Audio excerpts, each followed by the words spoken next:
Finally हमारा BSc complete हो चुका है। अब क्या करें, सब अलग अलग एडवाइस दे रहे हैं। कोई बोल रहा है एमएससी करो तो कोई कह रहा है बीएड। समझ ही नहीं आ रहा है। गाइस, टेंशन लेने की कोई बात ही नहीं है। बस आप वीडियो के एंड तक बने रहे। 100% आपके जितने भी डाउट होंगे वो सभी क्लियर हो जाएंगे। तो चलिए बिना रुके वीडियो को स्टार्ट करते हैं। हेलो, नमस्ते, वेलकम और welcome back to the educational channel of botany Adda में आप सभी का स्वागत है। ये जो वीडियो है वो सभी स्टूडेंट के लिए हेल्पफुल होने वाला है, चाहे वो मैथ के स्टूडेंट हो, बायो के स्टूडेंट हो या फिर आर्ट्स के स्टूडेंट हो, क्योंकि सभी के लिए मैं बीएससी यानी कि ग्रेजुएशन के बाद आपके करियर से रिलेटेड बहुत सारे हेल्पफुल गवर्नमेंट जॉब्स, एग्ज़ाम्स, इन सभी के बारे में बताने वाली हूँ और बीएससी के बाद होने वाली डिग्रीज़ के बारे में बताने वाली हूँ।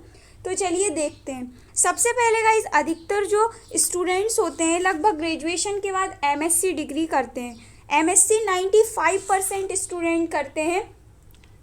तो पहले मैं एमएससी डिग्री के बारे में आपको फुल डिटेल से बताऊंगी। बीएससी के बाद 90% स्टूडेंट एमएससी करते हैं। क्यों? क्योंकि अधिकतर 50% स्टूडेंट इनमें से ऐसे होते हैं जिनका एक गोल होता है, जिनका एक लक्ष्य होता है।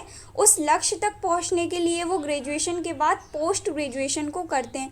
अधिकतर जो एग्ज़ाम्स होते हैं उनमें ग्रेजुएशन और पोस्ट ग्रेजुएशन की आवश्यकता होती है, जैसे कि नेट, सेट वगैरह। इन सभी एग्ज़ाम में आगे मैं आपको बताऊंगी ग्रेजुएशन और पोस्ट ग्रेजुएशन की आवश्यकता होती है। तो चलिए अभी हम पहले एमएससी के बारे में देखते हैं। तो एमएससी जो होती है, एमएससी जो डिग्री होती है उसकी फुल फॉर्म होती है मास्टर ऑफ साइंस। पहले मैं आपको इसकी एलिजिबिलिटीज़ बता देती हूँ कि एमएससी करने से पहले क्या क्या होना हमारे लिए आवश्यक होता है। तो सबसे पहले आपकी 12th कंप्लीट हो जानी चाहिए, और जो कि अच्छे मार्क्स से आपकी कंप्लीट हो जानी चाहिए। अच्छे मार्क्स यानी कि आपका मिनिमम फर्स्ट डिवीज़न तो होना ही चाहिए, ठीक है।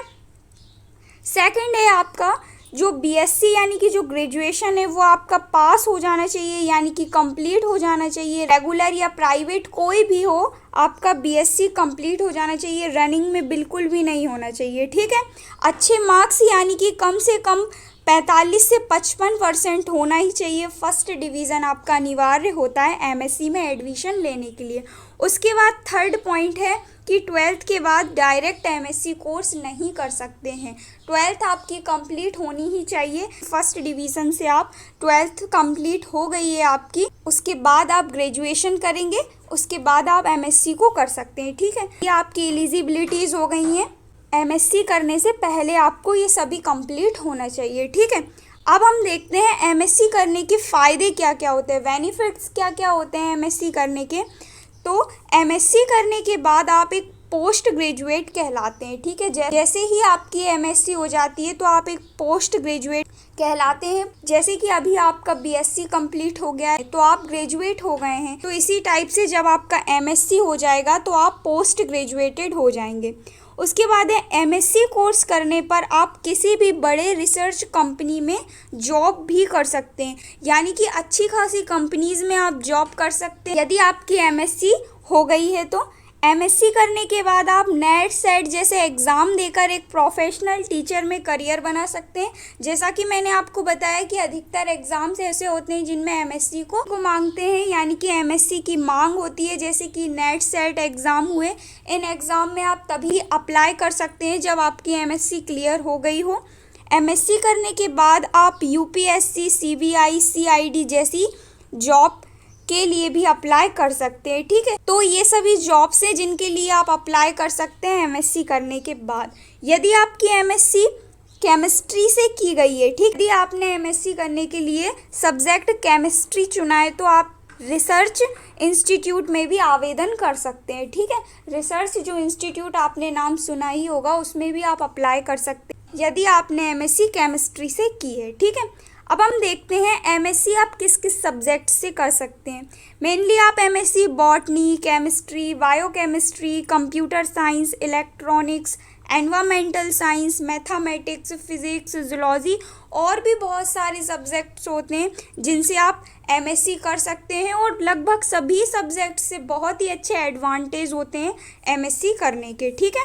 तो ये सभी हो गई एमएससी के बारे में डिटेल्स, किन किन सब्जेक्ट से आप एमएससी कर सकते हैं, ठीक है। और किस सब्जेक्ट से एमएससी करने में क्या क्या एडवांटेज होते हैं, ये भी यदि आपको जानना है तो मुझे आप नीचे कमेंट कर सकते हैं। तो मैं उस पर भी आपको जल्द ही वीडियो अपलोड करूँगी कि यदि बॉटनी से आप एमएससी कर रहे हैं तो उससे क्या क्या एडवांटेज होते हैं, यदि आप केमिस्ट्री से एमएससी कर रहे हैं तो उससे भी क्या क्या एडवांटेज होते हैं, जूलॉजी से, कंप्यूटर साइंस से।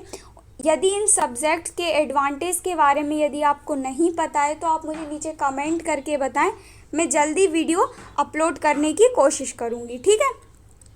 तो ये हो गया एमएससी डिग्री के बारे में। लगभग 90% स्टूडेंट करते हैं ग्रेजुएशन के बाद पोस्ट ग्रेजुएशन, ठीक है।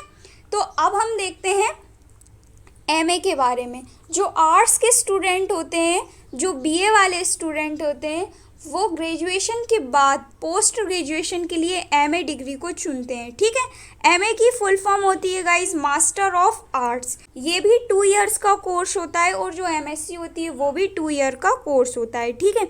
अब हम देखते हैं MA course admission qualification. MA के लिए शैक्षिक योग्यता, तो इसकी क्या क्या योग्यताएं होती हैं। सबसे पहला है 12th पास करें किसी भी सब्जेक्ट से, 11th में आर्ट्स सब्जेक्ट चुने तो ज़्यादा बेहतर होगा, ठीक है। आपको मेनली क्या होना चाहिए कि 12th आपका पास हो जाना चाहिए, ठीक है। और उसके बाद आपका 11th जो है, यदि आपने 11th में आर्ट्स सब्जेक्ट लिया है तो आपका ज़्यादा बेहतर होता है एमए के लिए। बीए ग्रेजुएशन पूरा होना चाहिए और 50% होनी चाहिए कम से कम। जैसा कि मैं आपको परसेंटेज के बारे में बता रही हूँ हर बार, तो परसेंटेज बहुत ही इम्पॉर्टेंट रोल प्ले करती है इन सभी डिग्रीज को पाने के लिए। यदि आपकी परसेंटेज डाउन है या फिर कम है तो आप अप्लाई नहीं कर सकते हैं किसी भी चीज़ के लिए, ठीक है। बहुत से एग्ज़ाम होते हैं उनमें भी परसेंटेज को मांगते हैं। यदि आपकी अच्छी खासी परसेंटेज नहीं है तो आप उन एग्ज़ाम्स में भी अप्लाई नहीं कर सकते हैं, ठीक है।